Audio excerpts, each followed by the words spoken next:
Hi, this is Umida Shtari. And Natasha McElhone. Today we're talking to Carine Minne. Dr. Carine Minne is a consultant psychiatrist in forensic psychotherapy and psychoanalysis at England's high security hospital, Broadmoor. She was also based at the Portman Clinic, London, for 3 decades, an outpatient psychotherapy clinic for people suffering from problems of violence and sexual paraphilia, both under the NHS Public Health Service. She chairs the International Psychoanalytic Association Violence Committee and is editor-in-chief of the International Journal of Forensic Psychotherapy. She has published widely and lectures nationally and internationally. Her main focus always remains the rehumanizing of the dehumanized. She doesn't believe in innate evil, but in evil acts that are carried out. Therefore, intervention and treatment is always worthwhile. She's speaking from personal experience whilst not representing any of the aforementioned organizations. We talk about working as a psychotherapist in a high-security prison. What creates a violent criminal? How childhood trauma causes disinhibition. Interventions during the first 1,000 days of life. Comparing reoffending rates in different countries. The prison industrial complex. The asymmetry of empathy for perpetrators and victims. Education's impact on recidivism. Okay, let's investigate. Hi, this is Umida Shtari. And Natasha McElhone. And today we have with us Carine Minne. Hi, Carine. Hello. Very nice to be here. So I just wanted to highlight that we had an Oval Office conversation between President Bukele and President Trump about what seems to be falsely imprisoned Salvadorian. And the conversation about this person and criminals seems to be very much eye for an eye and slightly dehumanizing in many ways. Mm-hmm. I just wanted to mention that as the backdrop for our conversation today, which is going to be about your experience as a forensic psychotherapist dealing with violent criminals that you have had in therapy.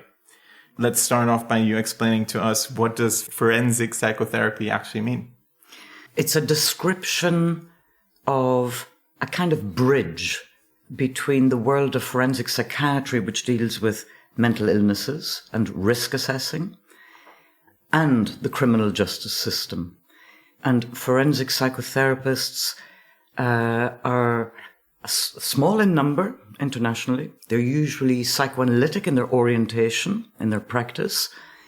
And what they try and provide is individual treatment and assessment, group treatment and assessment, but also therapeutic communities. They work in therapeutic communities. The prison estate is generally populated by forensic psychologists who work very much at the cognitive level with questionnaires and that.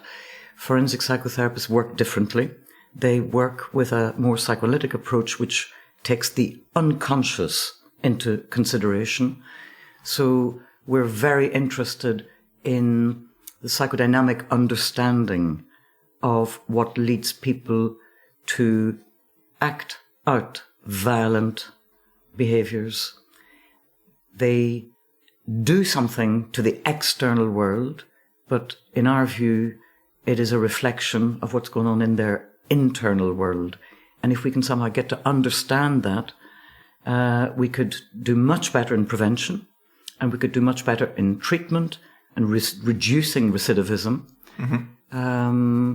And it would be a win-win for society if society ever became civilized enough to not want what you referred to a moment ago, the eye for an eye, the Old Testament approach, which in our view leads to everybody ending up blind. Right. Yeah. And recidivism is not going back into jail once you've been released, right? Yes. Yeah. Another word for reoffending. Yeah. Right. Mm. I think it would help for people to understand some of the cases if you give us a sense of what kind of people have you had conversations with, who have you worked with in your capacity as a therapist.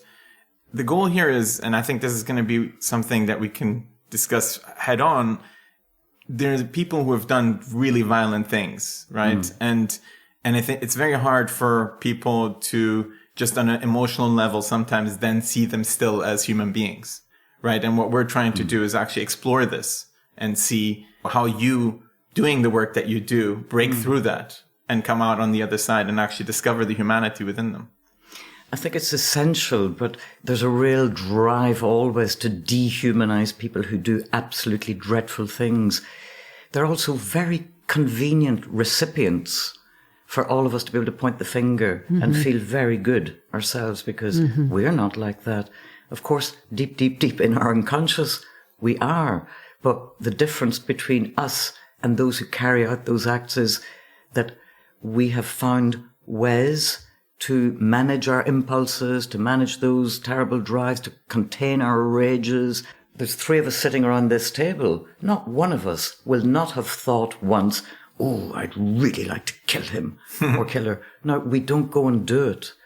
And that's probably because many ingredients came together very early on in our lives that enabled us to manage those impulses and those instinctual drives so that we could grow up and have the feelings but contain them and act in much more civilized ways, which would benefit us and those around us, those that we love, those that we work with, and society in general. And I mean, there are many, many such ingredients. But I think you were asking, what kinds of cases. I mean, maybe I could start by saying what I think many of the cases I've seen who've really carried out horrific things, which I hate as much as anybody else, but I try not to hate the perpetrator. And can I ask you, could you give us examples, perhaps, of patients who have committed horrific crimes and who seem to be in such an altered state when you met them? You speak very clearly about there being no cure, but there's treatment. But you yourself thought, I can't treat this person. I won't be able to give them any kind of quality of life because they're too far gone, as it were. Just so that our audience understand the world that you're inhabiting and what you're dealing with, and even the context where it is, maybe a and high that you can secure still hospital. find humanity within that world. Because that to me is what's so inspiring. Yes. I'm really glad you asked that question, but I'm almost sad that you've asked it at this point, before I could talk about, the good outcomes, the hopeful outcomes and what we can actually provide. Because well, maybe we can end with that. We always like to end on a. That's why partly why I wanted to start maybe in the let's darkest. Think about that in now. the darkest, Let's think about that now, because it's one of the things that I really struggle with myself, and it's almost not allowed in the field of mental health treatment provision. Unlike physical health, where any of us can go in and we're physically sick, we get a hip replacement, or we get our cancer treated, or we get whatever it is sorted, treated, cured even. In mental health, there is an expectation that everybody should recover. And we're now focused, at least in the UK, on a system called the recovery model. So there's an expectation that people come in and they're provided with a package of treatment from staff from different disciplines, and that they will progress through the system. In the case of my kinds of patients who have to be locked up to protect the public to start with, they'll go eventually to medium secure units from high security, eventually low secure units, eventually normal acute psychiatric wards, and then back into the community, hopefully supervised. But to come back to the kinds of cases you're asking about, there are a small number of people who have been so badly damaged from the beginning, many of them in utero, certainly in babyhood and toddlerhood, that the development of their personality and their mental structure, which is like the scaffolding of the mind, where all the different things that we have to be able to operate to get out and about and live, is so dented that whatever we would offer from all these different packages, from psychology, occupational therapy, forensic psychotherapy, medication and so on, they will never be well enough to manage alone independently in the community. But in particular, with my kinds of patients, the public would never be safe from them. So there is a small percentage of patients, or prisoners, we could say as well, who need what I've referred to, and I got really scolded for using the term, they need long-term mental health, humane, palliative care. But the word palliative, which is allowed in physical health medicine, is kind of not allowed in mental health. I heard you coin a phrase of psychodialysis, was it?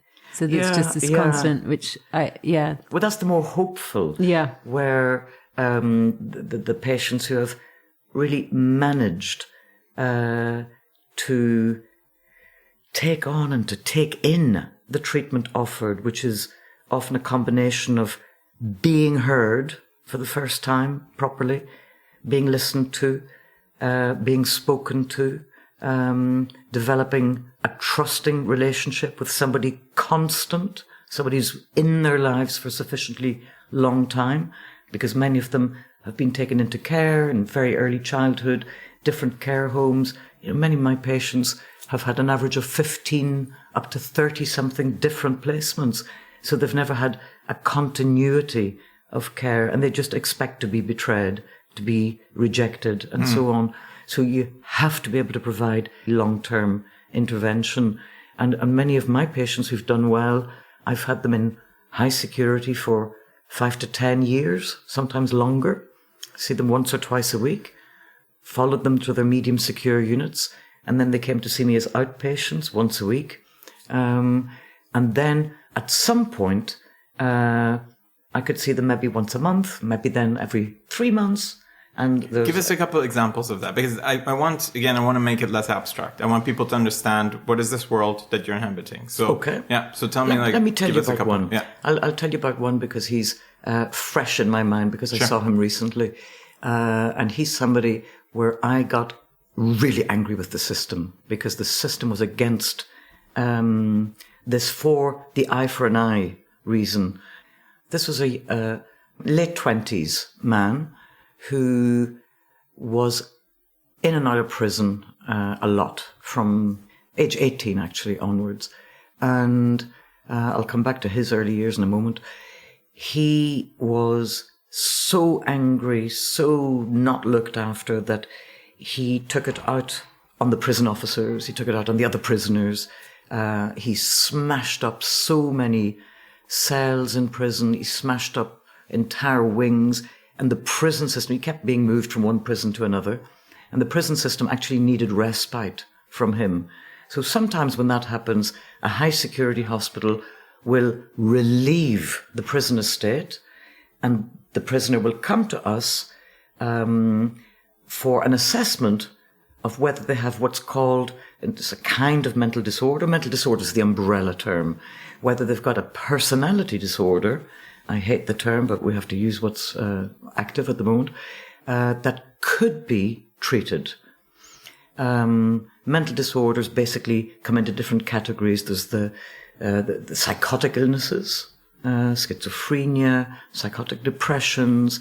There's also bipolar illnesses, which used to be called manic depressions. Then there's all the neuroses. And then there's the personality disorders. And they come in different categories. But I know we have to categorize and classify these things, but it chops up people's minds into different portions as if there isn't one overall mind that has a big disturbance in it. Anyway, this man comes to our admissions ward in the high security hospital, which specializes in personality disorders.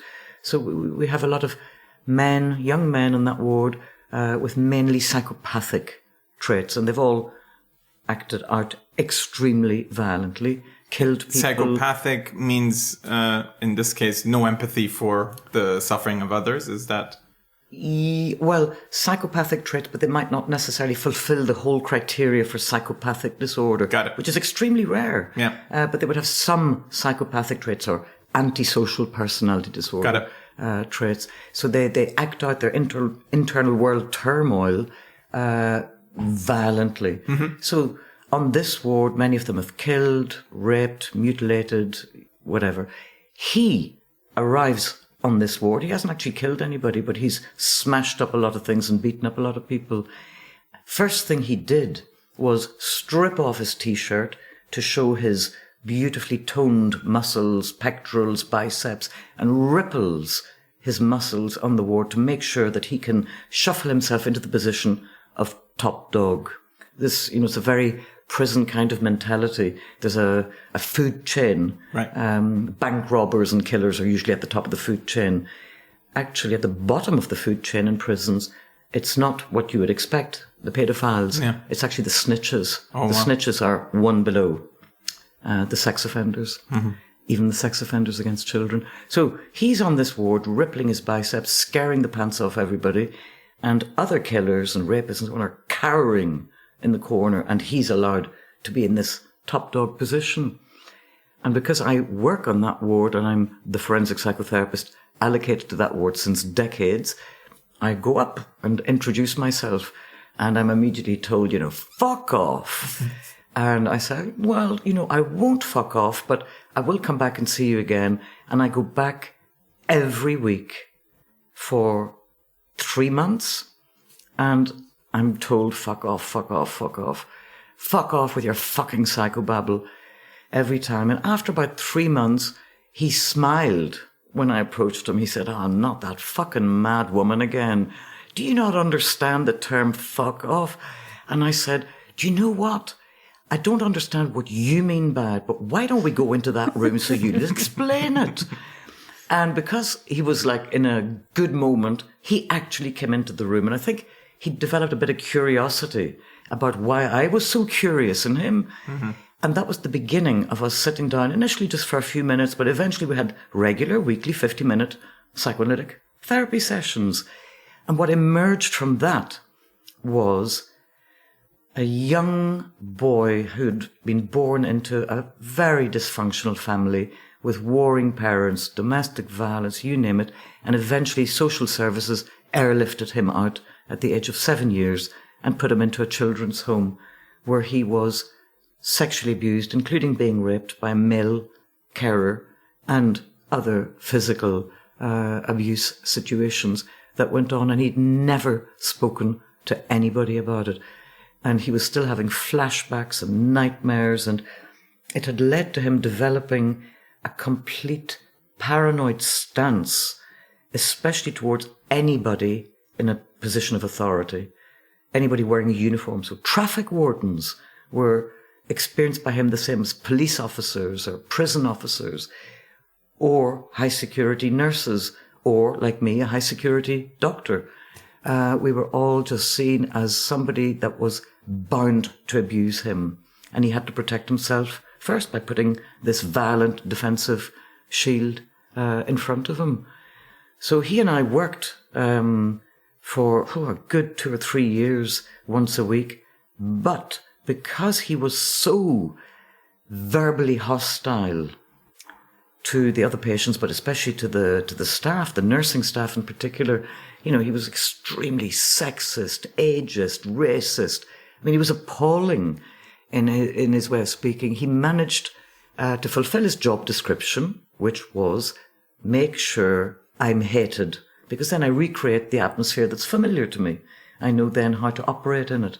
So he managed to get most of the nurses to absolutely hate him and to want him sent back to prison as soon as possible. Mm. But there was one nurse that liked him and felt sorry for him, and that must be for own personal reasons, nothing that I would ever know about because that's not my business.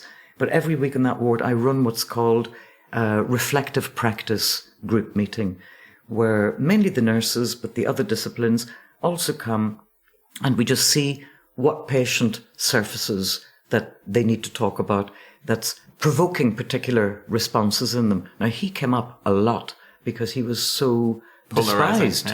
Yeah. But that one nurse that liked him was really helpful because it enabled me to help that group piece together a more complete picture of what he consisted of and keep him humanized and not just consider him a nasty piece of work who's just got a really bad tongue and he's always going to be violent, and let's just send him back to prison where he belongs. He doesn't deserve to be treated well or to receive any kind of treatment. So that was helpful. What's going on in your mind? My mind, as you're interacting with this type of person? Well, and also, was he physically threatening? I mean, why had he been? You say he hadn't murdered anyone. he was never physically threatening towards me. He was never actually physically threatening towards anybody in the ward, but it was his demeanour. He looked like he was physically threatening. And in fact, that reminds me, another patient on the same ward, but 20 years earlier, was, what was his name, that famous boxer? Not Muhammad Ali, but the other American guy.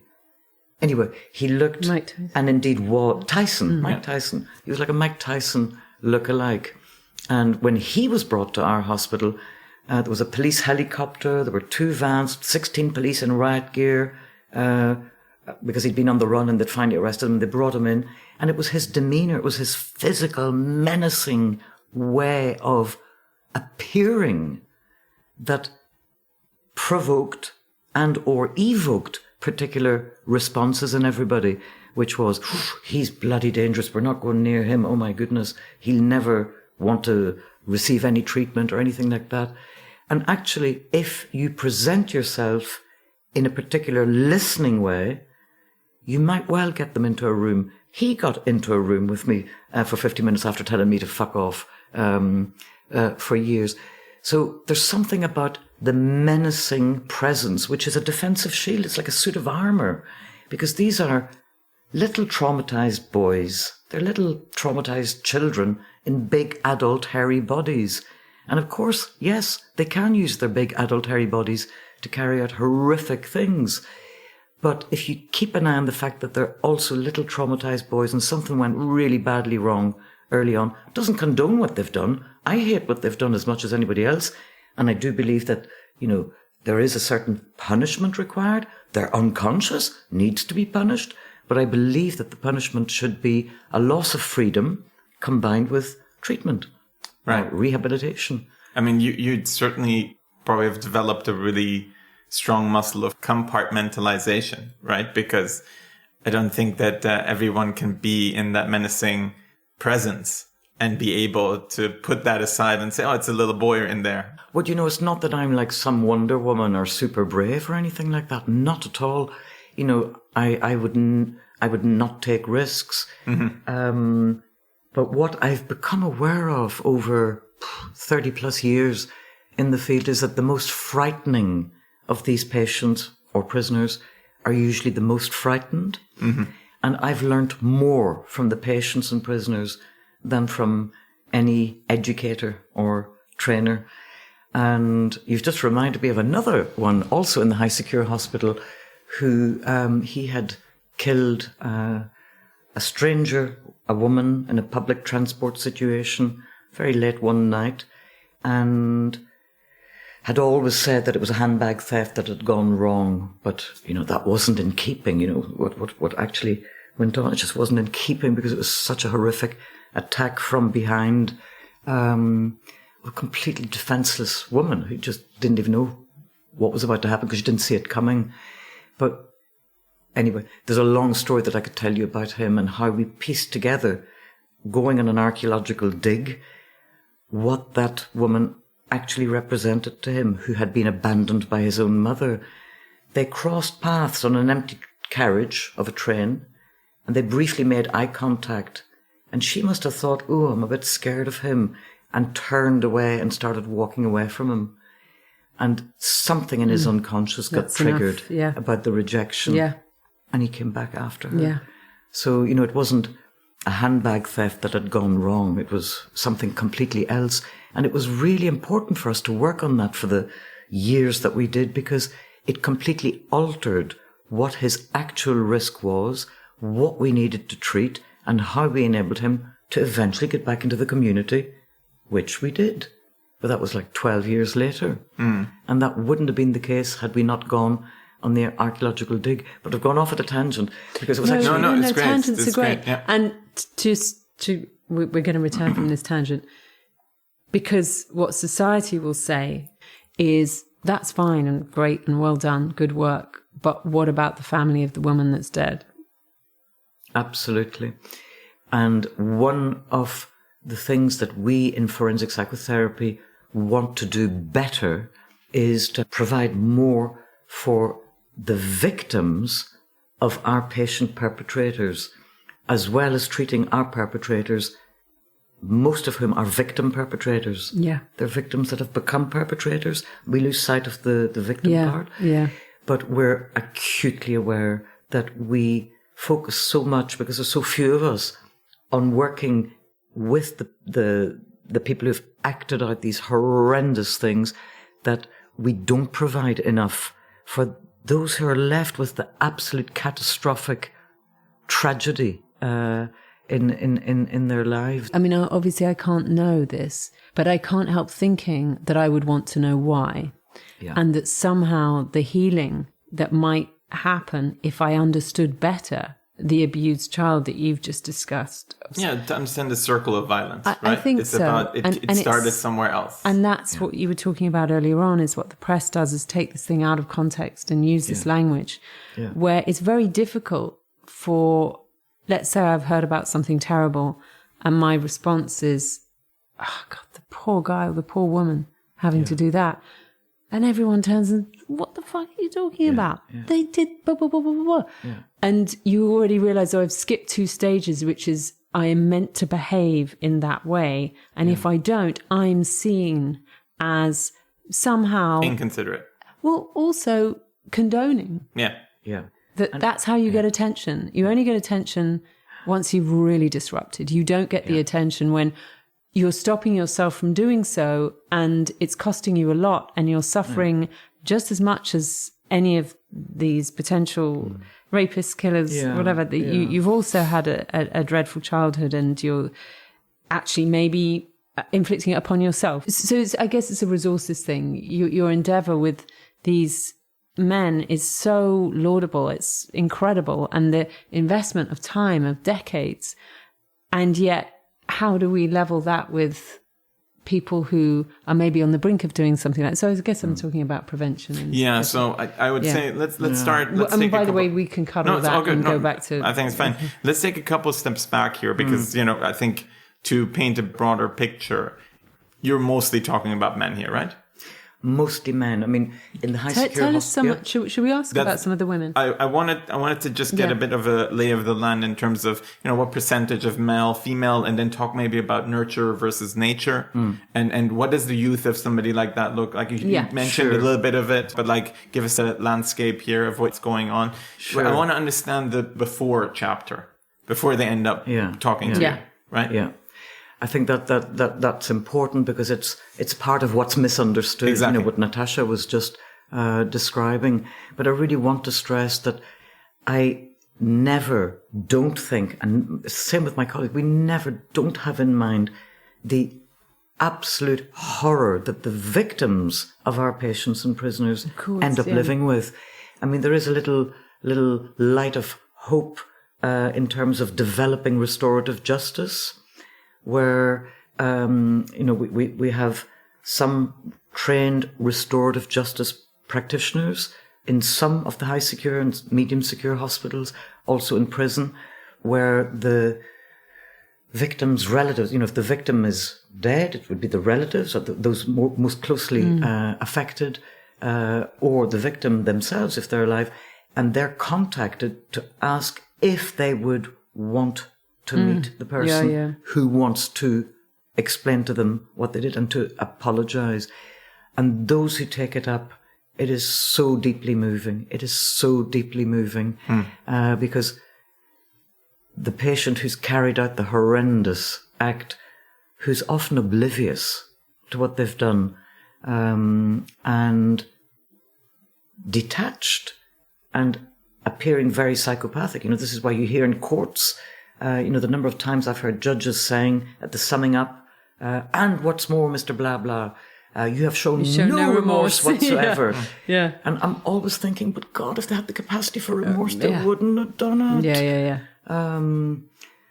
So, there are movements of progress, but the victims are under looked after, as well as the doers, and everybody. It's a resource thing. Yeah. It's a resource thing. But maybe to come back to the before, I mean, where do these people come from?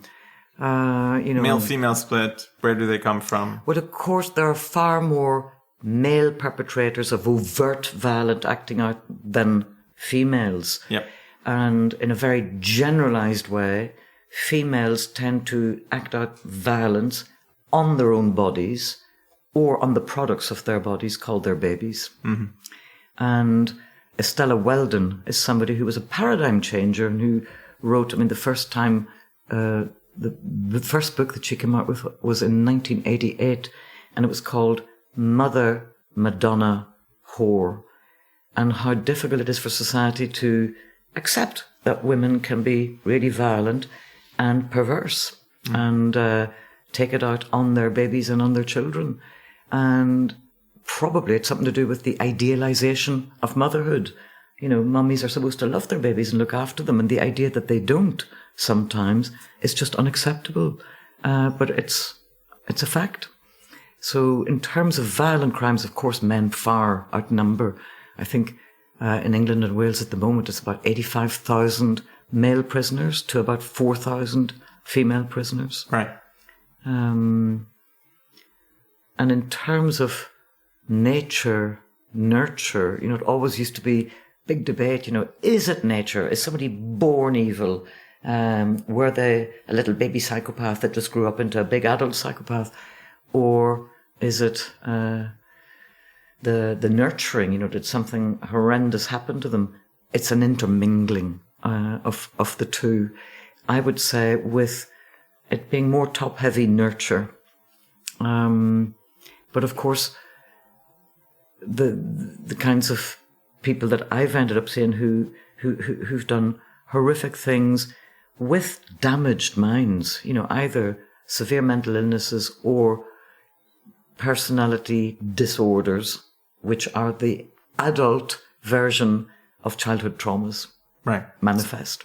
And so what you're saying is, it's very possible that it's the right cocktail of nature and nurture. Yeah. Like that somebody who would have gone through the same nurture, who wouldn't have had that biology, may have not become violent. Well, it's so complicated because we used to think either nature or nurture, and it's now an intermingling. And of course, you know, a lot of it is based on, we're learning so much more about neuroscience, and I am no expert in neuroscience, but I can tell you about a little bit of the research that's been done. You know, apart from all the psychoanalytic research on attachment, for example, it's essential for a baby to be loved, for the baby's frontal lobes to develop adequately, and for the middle brain, you know, where the impulses and all go, for those to be calmed down and to be connected with the frontal lobes that can regulate the impulses. Yeah. The baby actually needs to be loved. And there's a beautiful small paperback by an English neuroscientist called Sue Gerhardt, based in Oxford. It was published over 20 years ago. And it's called Why Love Matters. And it describes, for the layman or laywoman, the importance and why the baby in the first 3 months of life cannot be spoiled. You cannot spoil a baby before the age of 3 months because they cannot regulate themselves at all. You know, they feel assaulted by hunger. They feel assaulted by cold. They feel assaulted by dirty nappy. They feel assaulted by being alone. Yeah, a reality, frankly. So you can hold them and nurse them constantly. You won't spoil them. But after about 3 months, you've got to help them to start tolerating many frustrations and so on. And, you know, the brain at that point is like a boiling pot of synaptic connecting and developing. It's like a tree, you know, one of those David Attenborough trees growing, you know, at top speed. That's how it is. And with the little mini frustrations after 3 months of age, a bit of trimming happens along the way. And if you don't get the adequate, loving, caring, containing, comforting, as well as the feeding and watering, those trimmings won't happen adequately in the frontal lobes, and you end up with a predisposition towards something more psychopathic.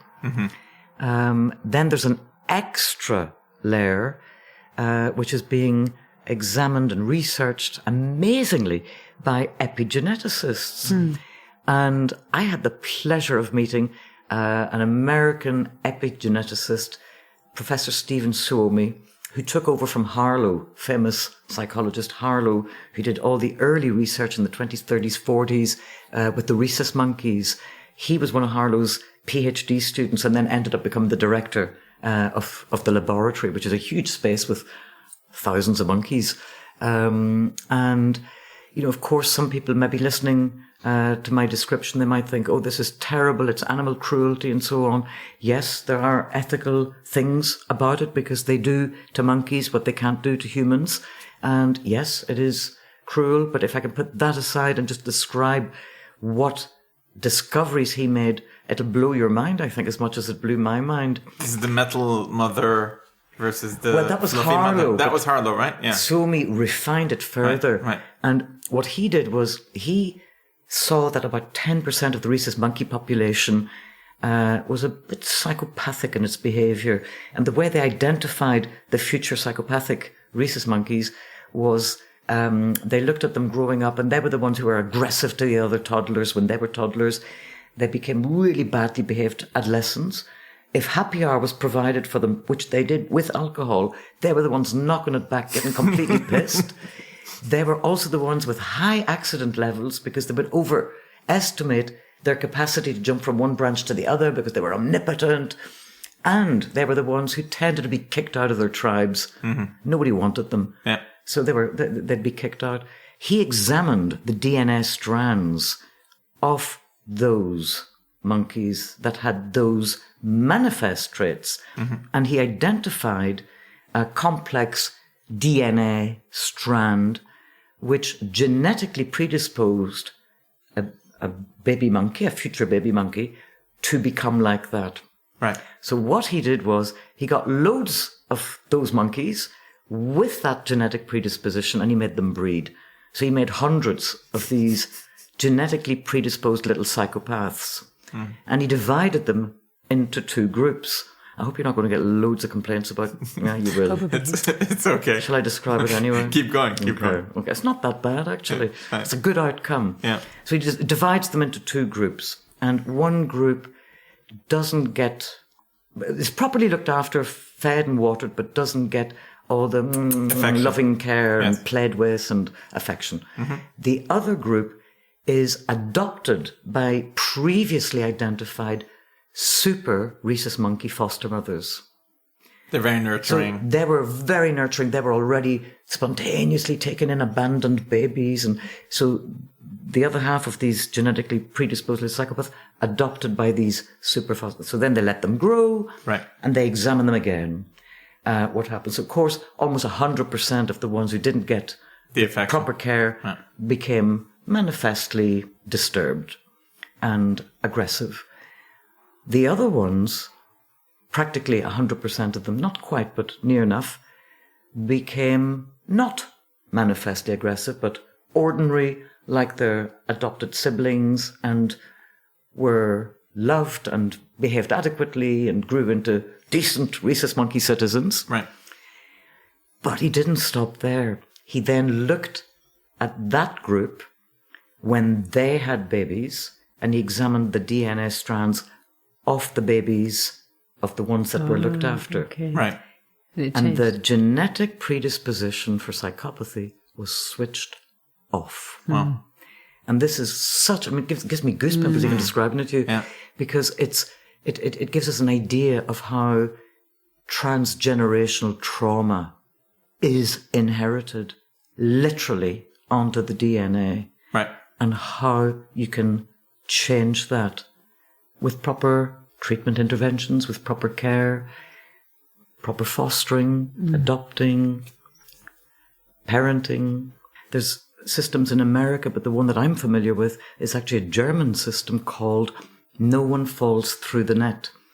And a professor of family therapy, a psychiatrist who became a friend, called Professor Manfred Tschirpke, who was based at Heidelberg University, probably over 30 years ago, started this system whereby he brought obstetricians, gynecologists, midwives, GPs, health visitors, and family therapists together to develop a universal tool so that when a woman first presented with a pregnancy, whatever the situation was, whether she was with a boyfriend, a husband, a girlfriend, a mother, a grandmother, or not, nobody, that this universal tool did a thorough assessment to figure out if there were vulnerabilities, maybe previous domestic violence or criminality or a cot death or a recent trauma or alcoholism or whatever it might have been. And they would be provided with a specially psychotherapy trained midwife. 2 midwives each, psychotherapy trained. So it started off with a pilot just in Heidelberg State.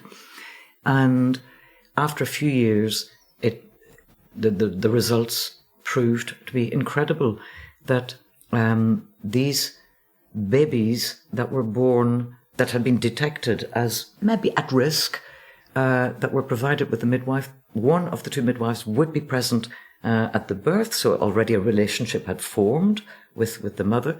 The midwife continued to be the psychotherapist visiting the baby until they became a toddler, aged 2 or 3 years of age, by which time the potential cycle of repetition of whatever it was, or transferring something, was already getting resolved.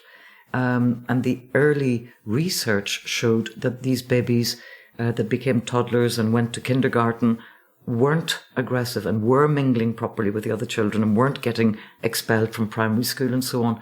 And they presented their findings, I think it was it in Strasbourg at some big EU summit? I remember Manfred telling us about it. And it led to the German government funding all 16 states in Germany masses of euros to train the midwives in every state as psychotherapists in addition to being midwives. This is now available in every state in Germany. I don't know whether it's for everybody, but somebody else, poor Manfred, lost his life to pancreatic cancer. And one of his colleagues, Cord Benecke, took over from the research. And I hope I've got all this right, but anyways, the broad details that matter. And they've been continuing to do the research on the wellness and the progress of these children throughout primary school and now already beginning secondary school. And the rates of violence has gone down, the rates of being expelled has gone down, and well-being has gone up. So the whole family benefits, the whole system benefits from this intervention. So, to come back to something that you asked me earlier, if I was able to come back and start again, I'd focus on the first 1,000 days of everybody's life, because by the time I see my patients, they've already suffered and made others suffer so badly, that it's much longer process, and their victims have to live. They learn to live with something that they can never recover from. So you're saying the majority is locked in after 3 years of life? Yeah, at least that's when the resilience is really sat down, and you reduce the risk or the vulnerabilities of something going askew. You might manage it better, because of course nobody's ever going to be free from life traumas. They're going to keep happening. But because they get the basic -9 months in utero to plus age 2 or 3 years, solid, properly attached, properly contained, cared for, loved, they can cope with what life throws at all of us. You see, I'd say the nihilist or the person that is maybe a realist, I don't know, would say, look, I need to get a mole checked out. I need to wait 4 weeks to even get an appointment with the NHS. How is this possible, right? Or the same in the US. 4 weeks? 4 years? I didn't want to be that down on the NHS here. But no. The irony yes. In relation to what you've just described is this would be cost effective. Right.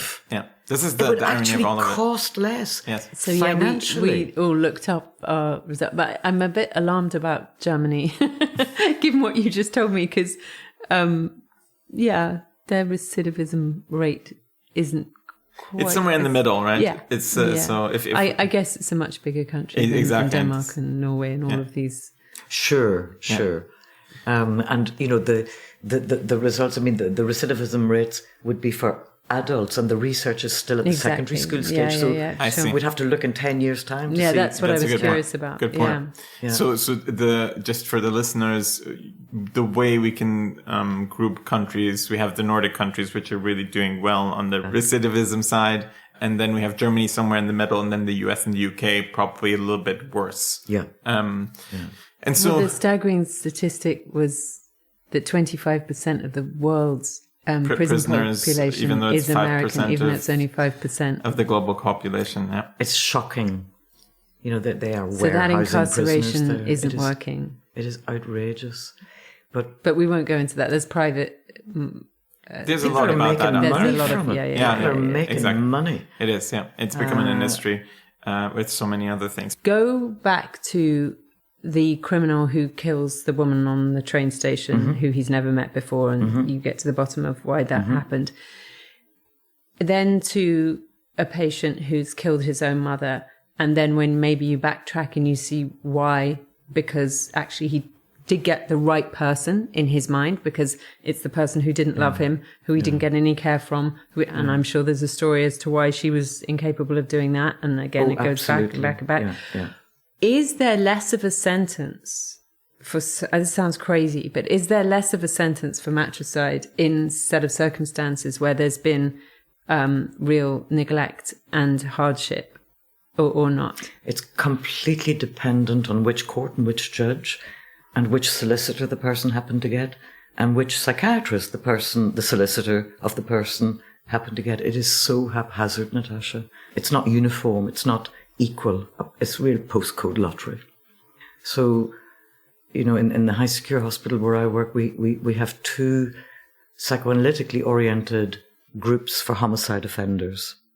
And one group is for people who killed strangers. One is for people who killed, we've changed it from loved ones to people close to them, because it's a highly ambivalent thing to just describe them as loved ones. So you've categorized those as, that's kind of what I wanted to get into just for a minute. Well, actually, 20 years ago when that one of those groups was first set up, we put them all in together, and we realized very early on that there was a real difference in the psychopathology and the prognosis, and indeed the sentencing of those who killed strangers from those who killed ones closer to them.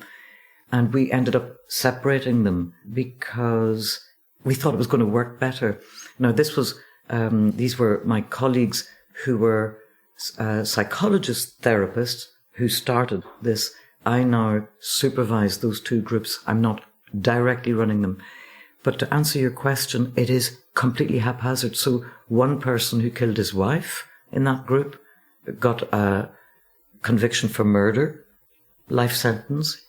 He, in fact, was with us in hospital for several years, but has recently just been sent back to prison for no reason.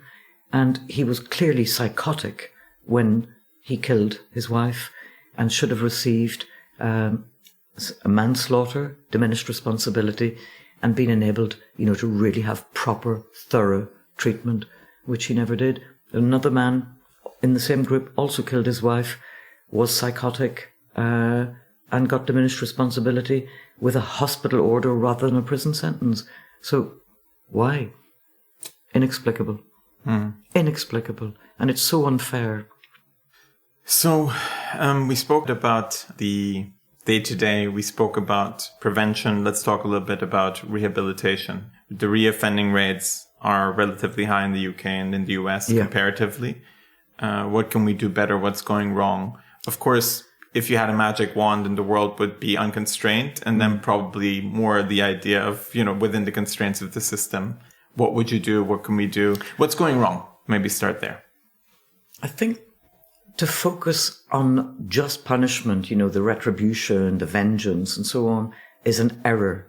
Because, what always comes back to my mind is one of my mentors from decades ago was Dr. Patrick Galway, who was a forensic psychiatrist and a psychoanalyst, and I kind of followed in his footsteps. There aren't very many forensic psychiatrists who also train as a psychoanalyst, but he was one. And I remember going to a talk that he was giving in Brixton Prison when I was a baby psychiatrist at the Maudsley Hospital in Camberwell.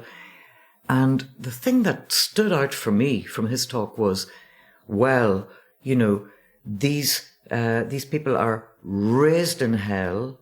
They end up doing hellish acts. And then we put them in hell in a place like this, i.e. Brixton Prison, where we all were. And we expect them to get better, you know, to get out and be better. So, you know, they're not going to get better if you just give them more hell and more punishment. And, you know, it'll sound arrogant, but I think we know what works, but I don't think society's civilized enough yet to want that to be provided. And I can give you an American example, because I think you said to me that you've quite a few American listeners. One of my favorite people is Professor Jim Gilligan, based in New York State, and he's professor of law and professor of psychiatry. Absolutely amazing man. And he did a huge amount of research on male prisoners who had been violent. A lot of them had killed. And he wrote the most beautiful small paperback book simply called Violence.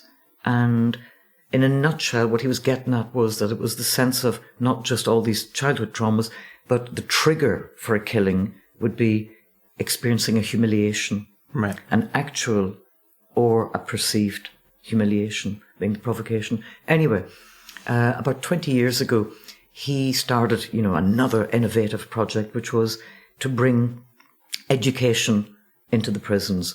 So he chose, I might get the details of some of the research not quite right, but I think it was about 6 different prisons where they looked at reoffending rates, which were generally well over 80%. 70, 80%, right? Yeah. 82%, I think it was at the time.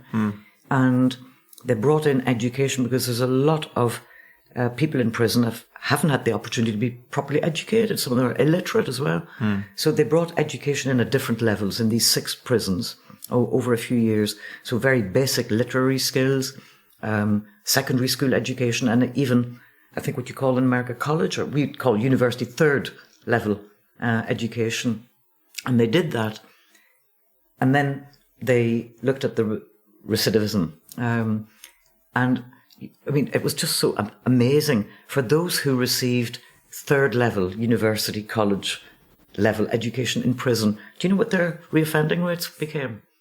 0%. Because they had something to look and for. the you know, secondary school education, or high school, I think you call it, also went massively down. So much so that even before the project was finished, he thought of it a bit like a drug trial. You know, if something amazing is there, you cannot wait for all the results to come in. You gotta let people know. And he went to the local Senate. I think there was a senator that happened to be Republican at the time. And he presented the findings, and immediately the senator said, "What? We're giving free education to those guys in prison?" I think he used the word bastards, but I'm not sure. Stop all funding immediately. That was the end. 5 years later, all the reoffending rates back up. Right. So, you know, we're just not ready for it. We just don't want to treat people who've done bad things well, even though it would benefit everybody. The other thing I saw, which I thought is fascinating, by the way, that I saw was a criminal who was reintegrated in society actually came back to work in the prison, and then was the person who was seeing off the prisoners on their last day. And the one thing that he said that stuck with me was, look, we've treated these people like kids for the last 10, 15 years when they were stuck. They had 5 decisions to make per day. And now they'll have to make 5 decisions per minute, and they're not ready for this. And this is what's going to get them back in here. You know, and so this education and opening up your mind and broaden your horizons. I think the Danish and Norwegian model is around autonomy, and they cook and they take responsibility and they contribute. And I say that's the way forward. You know, we I don't know how you their freedom is taken away, but not their autonomy. That's basically the model in Norway. In fact, you need to build up their autonomy. Yeah, exactly. And have regular people looking out for them and listening to them. but we're so caught up with vengeance that we just want them to have a really hard time when they're in prison, even though it's going to be They've an already own had a goal. very hard time. It's going to make more victims. Yeah, of course. So economically, what's viable in terms of the dedication and devotion that you can spread across, however many hours you have in a week and your team. And as you said, the few people that you've mentioned, they are unique in that they got all of that care and attention, even within the model that you're describing. So how would we manage to upscale this? And how do you justify it to the rest of society in that, as we've just discussed, there's people who are suffering just as much, maybe more, but haven't committed crimes, etc., etc.? God, it's such a complex thing, isn't it? Because we have to somehow educate society better. That the people who do these horrendous things have suffered terribly and they're really taking it out on society. And if society could only, I always think of, it was Winston Churchill, actually, when he was Home Secretary in 1932. He said, you can judge, I can't remember exactly word for word, but it was something like that you can judge how civilized a society is by looking at how it runs its prisons. Yeah. And we're just, coming back to your point, we're not great at running our prisons here. I know there's a few fantastic governors. There's a number of fantastic prison officers who go in with the right attitude and wishes to rehabilitate people. But there's an awful lot of people not so, including, not that long ago, one of our politicians, when it was the previous government, wanted to ban books from all prisons because they didn't deserve to have reading. I mean, with that attitude, what on you're earth? ensuring Where's hope? that you're creating. You want the prison complex to continue to thrive because somebody's making money. Otherwise, you would not suggest such a thing. And how do you recruit prison officers? I think it's a very tough job. I think I'm not sure exactly of the trainings that they have, but the last time I heard there was like a 10-week training for 18-year-olds to come in and 10 weeks. That's what I heard. Now, maybe one of your listeners will correct me, but that's what I heard recently. Yeah. And there's huge recruitment issues because they're leaving because it's just, of course, they're just not and not they're equipped. Underpaid, right? Underpaid and ill-equipped, underpaid, undertrained, because you really need to be quite sophisticated to respond to provocations and to form a rapport and build a trust. And you need to be a very evolved adult to not take this stuff the wrong way and to actually not let your impulses lead you and all that. And you don't learn that after 10 weeks, especially if you had some sort of sketchy childhood yourself. Absolutely. Right? Absolutely. And the same goes for therapists. Of course. And policing and nursing. The thing that comes to mind as we wrap is the story. I don't know where I heard this, but I really like it. And I think you open my eyes to another dimension of this. And that is if, say, your partner goes on a camping trip and a bear mauls your partner, right? You're not going to hold on and begrudgingly think of this bear every night and think, oh, I want to kill this bear. This bear has to die, right? That's not what you're going to think about. But if this is a person who does that, obviously that is the only thing that you're going to think about for the rest of your life. Or many people will have that instinct that they want to know, why did this person do this? And they should suffer, right? You wouldn't have the same emotional reaction to, say, a bear. It's just in the nature of the bear. Like the bear does these things. Now, if you then find out that this person who did this had a massive tumor that was pressing against some part of his brain, and therefore did this act, you actually may feel a little bit more at ease with this whole thing, because you'd actually put the person into the bear category. You'd they think become of blameless, you'd say that it was in his nature, or this tumor unfortunately made him do this. Now, many people cannot take that next step. And that next step is, look, of course, given this childhood and this neglect and all this stuff that this person had to go through and this humiliation, maybe that was, a minor incident for another person, but in this person, because of this circumstance and the constellation of the history of this, person, led to something that this person didn't have the impulse control to stop and did something heinous, right? that is still a bridge maybe too far for a lot of people. But I think you've shown how that is something that you have clearly managed to get to. And I think you've taken us in a really nice journey for us to go there too. So yeah, thanks for all this amazing work that you're doing. Well, thank you for inviting me for this conversation. It's a real pleasure to come along and talk about it, although I am aware that it's a very hard thing to convince people that it's of benefit to everybody. I mean, I like how you've just described that about the bear, but I think sometimes it's even worse than what you described, because we've had cases here, including recently, where somebody clearly completely disturbed, traumatized, who carried out terrible acts, killing little children. We had another case recently where the person was clearly not in touch with reality, absolutely following psychotic delusions and believed persecutions and so on, and ended up killing people as well. And I am aware, of course, that there's grieving families, and it's very, very difficult for them to even think of what, might be too soon to even go there about what was going on with the person who did these things. One was a teenager, one was a man in his 30s, I think. And there's a push for both of them to have sentences reviewed. So even the one who's clearly got a schizophrenic illness and did this in a state of, delusionally driven, instead of enabling that person to be in hospital treated, there's a push for an appeal against the sentence for him to be properly convicted of murder. That let's put the schizophrenia aside. It was still so vicious that it should be murder. Now, of course, we have to keep in mind that the families, and I'm acutely aware that there are really grieving families there that just cannot get their head round. Of course, and I'm not in their position.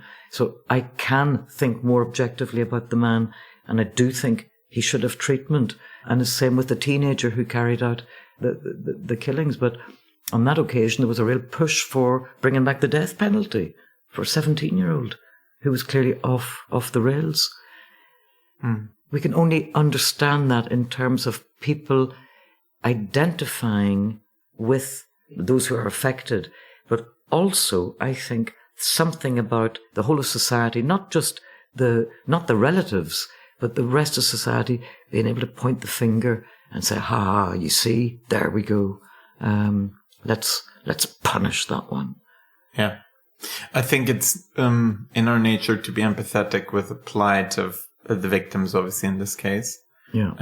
But this is one of the dilemmas we have, that if I talk about a compassionate attitude to somebody with an illness or a trauma or whatever that does something horrendous, it's as if I'm condoning it. No. Or not taking it seriously. Of course. And it's not the case at all. And that's what's always misunderstood. Well, to me, what I hear when you speak is that you want to prevent it happening again. Absolutely. And you want to understand the root causes of it. Yeah. And therefore, of course, some people own. just say, let's lock them up or put them away. Yeah. But I think it's worth pointing out here that it is it's asymmetric in terms of the effort that one has to put into to be compassionate with the perpetrator. It's so easy to be compassionate with the victim. It's a much shorter route.